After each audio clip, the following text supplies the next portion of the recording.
verdade, né, cara? Então meio que tem pra todo mundo. E aí, nesse sentido, tem muita coisa pra acontecer até as eleições, né? Uhum. Eu não... É claro que você vai dizer, inclusive tu já disse que pô, o teu principal investimento é não ter se envolvido com essas paradas, mas tu projeta mais mudanças daqui pra frente, lá nesse cenário político, assim, especialmente no que toca escândalo. Porque, ó, tu acredita que a gente vai ter uma CPI do Banco Master? Tu acredita que a gente vai ter uma CPMI do Banco Master? Não vai ter. Não vai ter.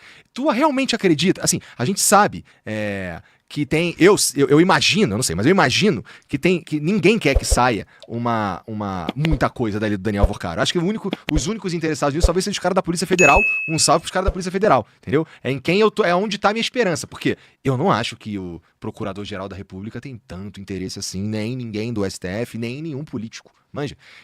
O que me dá também aquele tédio que a gente tava falando mais cedo, né? Por quê?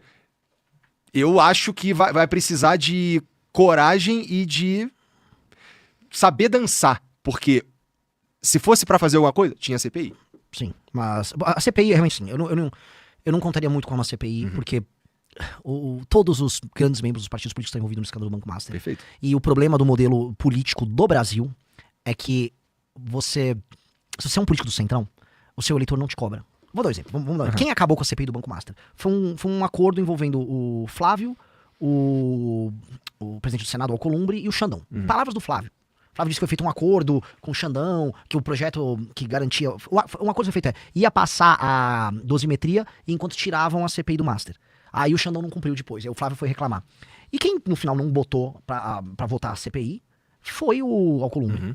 Então o Alcolumbre o estado do Alcolumbre, o Amapá, ele comprou títulos podres do Banco Master. O Alcolumbre estava nomeando o Otto Lobo na Comissão de Valores Imobiliários, que era um cara que interessava ao Joesley e ao Vorcaro. O Alcolumbre está no caso do Master. Só que o Alcolumbre ele é eleito pelo Amapá. E qual é a característica do eleitor do Alcolumbre? É que ele não liga, porque o Alcolumbre comprou o voto dele. O Alcolumbre comprou uma pessoa que vai comprar o voto dele. É um voto de máquina feito com pessoas de lugares muito pobres, que não vão estar tipo, Alcolumbre, tô de olho. Não estão de olho. A maior parte dos políticos do Centrão tem como característica não receber cobrança do eleitor, porque o eleitor é um eleitor muito pobre. E como o eleitor é muito pobre, aquela pessoa tá precisando de um emprego e ele depende do político pra ter emprego. Então se ele for reclamar do político, ele vai perder o emprego na prefeitura, ele vai perder um dinheirinho do não sei o quê. Isso eu vi rodando no Nordeste. É muito difícil você imaginar que uma pessoa no Maranhão vai cobrar um político no Maranhão, porque se ela for cobrar um deputado, o deputado é amigo do vereador da cidade, ele vai ter um vereador na cidade que tem essa pessoa. E aí essa pessoa depende do vereador pra qualquer coisa.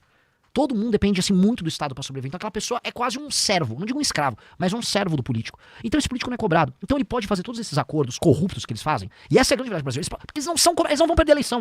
O que eles precisam pra manter esse cara? Emenda, que com essas emendas ele manda um dinheiro pra base deles, desvia, esse dinheiro faz um caixa 2, e é por isso que existe o orçamento secreto, que hoje, junto com emendas em geral, tá na casa, sei lá, dos 60 bilhões esse orçamento agora. São dezenas de bilhões. Serve pra que isso daí? Pra operar essa máquina suja, que é uma máquina suja dos políticos.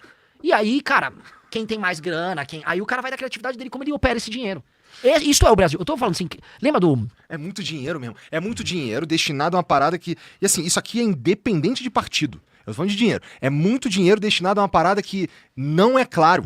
E, pô, se a gente tá falando de um troço no Estado brasileiro, a gente tá falando do meu dinheiro e do teu dinheiro aí também, meu irmão. Que a gente não sabe pra onde vai. Né? Deixa eu falar uma coisa que eu abri aqui. Provavelmente a gente recebeu algum ataque de bot aqui na live. Por quê? Porque do nada subiu pra 85 mil pessoas ao vivo. Ih, caralho. E aí tava indo assim. Eu conheço a audiência, eu tô tendo uns views bons. Mas 85 eu nunca tive bot. 85, então. E eu tenho haters, né? Então é possível que. Então salve pros amigos aí que bota bot, tá? Não seria a primeira vez, a gente sabe lidar. Fica tranquilo, inclusive, que a gente sabe lidar. Eu quero pedir desculpas, o convidado chega aqui com uns indianos, né? Não seria a primeira vez, não, mas a gente sabe lidar. Não, ótimo. Só queria deixar claro. Porque a gente vai jogar, o Renan botou. Eu não botei bot nenhum, tá? Não tem nada a ver com isso. A gente tá. Bom, tá bom. Tudo bem. A gente. Tá, família, o Renan tá falando que não foi ele que botou o bot, não. Depois tem que ver se não foi mesmo, hein? Tô brincando. CPI dos. Aí isso vira CPI.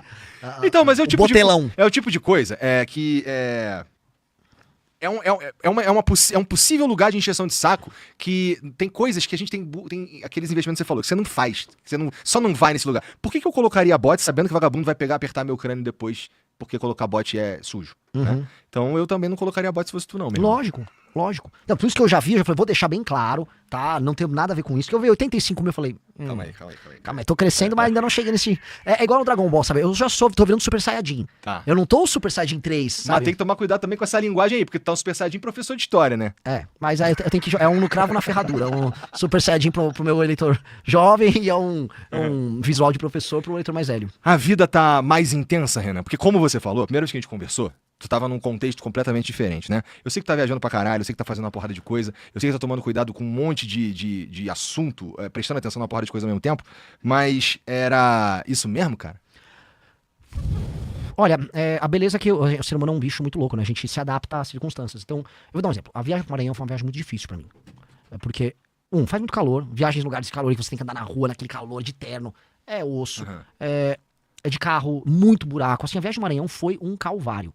E fora assim, realmente eles têm muito problema com saneamento básico, e quando você não tem saneamento básico, você tem diarreia. Uhum. E assim, toda a equipe pegou, né, tudo que você possa imaginar. Então a gente voltou moído do Maranhão. E fora que assim, a gente montou uma agenda séria no Maranhão. Era 7 da manhã rádio até evento à noite, 11h30 da noite. E a gente ficando ao vivo fazendo IRL. Foi uma pauleira no Maranhão. E você volta assim, stand-off, falei, cara, difícil aguentar isso, mas vambora. Quando eu tive agora a viagem pra Bahia, falei, pô, vai ser Maranhão. Falei assim, olha, o ritmo de trabalho é alto, mas a Bahia não tá na infra Maranhão. Uhum. Pô, eu já achei que eu tava no céu. Falei, pô, tô em São Francisco, tô lá nos Estados Unidos.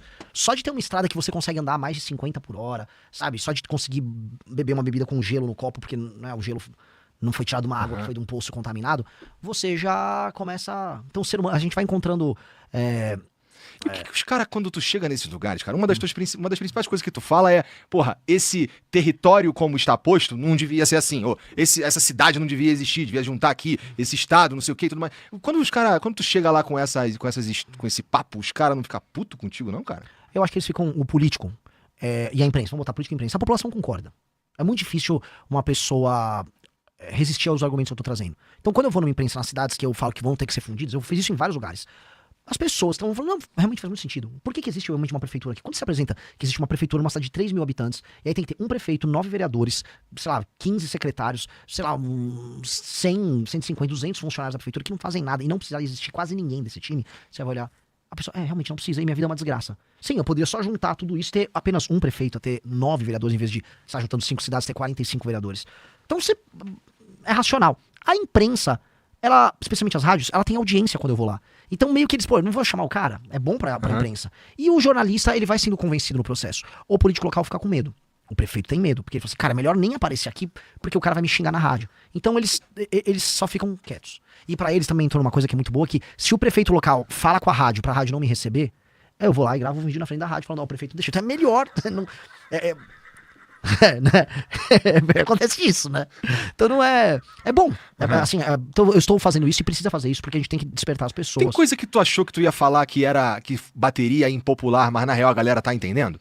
Isso que você tá me falando aí, eu achei, porra, não, eu pensei que a população ia falar, tá maluco, cara, isso aqui é minha cidade, porra. Tá falando que tem que acabar minha cidade? Tu tá dizendo que é o contrário? Quem geralmente costuma ficar melindrado é o cara que tem benefício mesmo, né? Sim, teve mais coisas. Por exemplo, eu vou no cidades do interior do Nordeste e falo mal do Bolsa Família. E falo, ó, não dá para uma cidade ter, sei lá, 60, 70% da população dos domicílios, vamos dizer, vivendo no Bolsa Família. Vocês não podem viver assim, eu preciso ter uma porta de saída e isto não será mantido da forma como tá.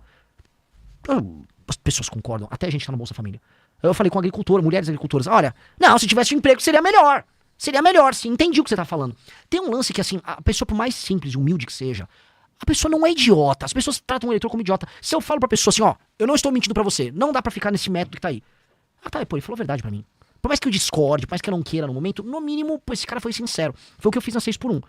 Toda a direita foi a favor, fim desse cara 6x1 junto com o PT. Votaram lá com o PT. Eu, como pré-candidato, fui o único pré-candidato que fui contra. E o Kim, como deputado, fez discurso. Eu vi. O Kim tem um vídeo, só puxar, acho que tem 12 milhões de visualizações, fazendo discurso contra, um sucesso. Porque tem uma coisa, muita gente foi no Kim, ó, discordo de você, tá, Kim? Você é o melhor deputado, eu discordo de você. Quando você é muito honesto com a pessoa, você pode falar o que a pessoa não quer ouvir, e a pessoa, no mínimo, vai te ouvir depois por outro assunto. O lance de você não enganar o eleitor tem lá suas vantagens. Uhum. Tipo, as pessoas estão me seguindo. Eu comecei a pré-campanha com 100 e poucos mil seguidores. Agora eu tô vou bater 1.600.000, acho que amanhã. Chega um público muito novo. Essas pessoas muito novas, elas concordam comigo sobre segurança, mas não concordam sobre outro assunto, concordam comigo sobre, sei lá, desfavelização, mas não concordam sobre educação comigo. Mas, em todos os casos, elas estão vendo um cara falar uma coisa muito verdadeira na cara delas, não tratar elas como um idiota e topar brigar com ele. Eu vou te dar um exemplo. Você sabe quando você perde seus avós? Eu tava falando isso porque minha avó morreu agora. É quando você para de brigar com eles na mesa de jantar. Quando você tá com o vovô e o vovô, porque olha só, e você, não, você tá certo, vô. Acabou. O vovô morreu. Porque você parou de levar ele a sério, como alguém que tem uma opinião. A gente não faz isso com os eleitores brasileiros? Faz. A gente não leva eles a sério. Então, assim, eu entendi, é Bolsa Família, que você vai te dar um Bolsa Família, fica tranquilo. É igual o Lula, não, pega um Vale Gás aí, ó. Você tem assinação, toma um Vale Gás aí. Não, e se eu tratar o eleitor, assim, eu tô dizendo que você tá errado, eleitor. O fim da escala 6x1 é um erro. E não é sobre 6x1, é sobre a gente fazer uma reforma que flexibiliza as relações de trabalho. Estão te enganando. Não, Renan, você tá errado. Você tá errado. Mas tudo bem. Você não tá comigo nessa. Amanhã o cara tá concordando comigo no outro assunto. E ele fala, o Renan é de verdade. Então eu prefiro tratar aquela pessoa, o eleitor, como um adulto, que é como nós temos que tratar nossos avós. A partir do momento que você começa a tratar seus pais ou seus avós como, não, legal, vovô, legal, isso aí. Seu avô morreu ali, cara. E a pessoa murcha por dentro. A pessoa, o velhinho, ele perde a esperança, ele percebe que as pessoas já não levam ele a sério. Vira café com leite, que ele é tratado igual criança. Isso é uma forma, inclusive, de fazer a pessoa meio que ser ostracizada, já como alguém que não tem mais opinião. O Brasil faz isso na escala de milhões com eleitores. A gente trata o eleitor como um completo imbecil nesse país. Então eu tô indo... Por isso que assim, Igor, eu não sei se eu vou me queimar fazendo essas coisas, mas eu tô tentando fazer uma terapia de choque, de mostrar pras pessoas como é que é ter um pré-candidato que vai só falar o que acha o tempo todo, não importa as consequências. Então, por exemplo, eu arrumei uma briga, vou dar uma briga que eu arrumei agora. Tem agora todo um hype dos influenciadores de autismo. É todo um hype que tem, né? Então tem um cara, porque agora você adotaram um modelo americano de classificação, nível 1, nível 2, nível 3. Aí você pega uma pessoa absolutamente normal, que tem um Asperger, nem sei como que fala isso. E aí a pessoa é levemente peculiar, mas a pessoa é altamente funcional, não depende de ninguém, não precisa de suporte algum. Aí ela bota aquele colarzinho, gente, consegui um diagnóstico de autismo, eu também tenho altas habilidades. Aí essa pessoa vai, ela consegue benefícios, ela consegue um monte de coisa. Foi criado toda uma indústria de obtenção de laudos falsos de autismo, porque o autismo foi equiparado à deficiência. E aí você consegue pegar um BPC, que é um salário mínimo. Você consegue, por exemplo, não pagar impostos na hora de comprar um carro. E aí foi criado no Brasil uma indústria disso. Falei, galera, eu vou ter que quebrar essa indústria. O cara que não é autista tá pegando uma grana que podia estar indo pra um deficiente visual, pra um deficiente físico. Pô, é malandragem. Isso é escroto. Eu sempre fui uma criança peculiar. Hiperfoco, essas coisas. Se eu fosse um desses consultórios, pegar um laudo, talvez eu até provavelmente conseguiria. até arrumava. Né? Então, assim, eu conheço um pouco desse papo. Sabe, a diferença do remédio e do veneno é a dose. O pessoal passa muito da dose no Brasil. Quando a galera quer picaretar no Brasil... E aí eu fui falar disso. Nossa, porque agora tem um partido político, chama Partido do Autista. Tentaram montar, não conseguiu, mas o Partido do Autista soltou nota. O Renan é contra os autistas. Eu falei, não sou, cara. Eu sou contra o cara que obtém um diagnóstico pra pegar uma grana, sendo que não é autista. E é uma briga, todo mundo falou, Renan, você não precisava entrar nessa briga. Eu falei, precisa entrar nessa briga. Porque o BPC, dos benefícios do governo, é o que mais tá crescendo, tá estourando. E o próximo presidente da República vai ter que cortar fraudes no BPC. Eu vou precisar cortar a fraude. Esta é uma fraude no BPC. Mas você vai perder voto. Eu preciso avisar, cara. Eu preciso trazer essa discussão. Mas no fim, eu não acho que não vou perder voto nenhum. Eu não acho. Porque se eu for perder um voto de um malandro, que tá assim, o cara tem um... eu quero ter uma fraude. Porque esse cara já não ia votar em mim. Esse cara tá em outra, entendeu? Então, prefiro não pegar. Agora, o sincero, ser muito honesto, ser muito verdadeiro.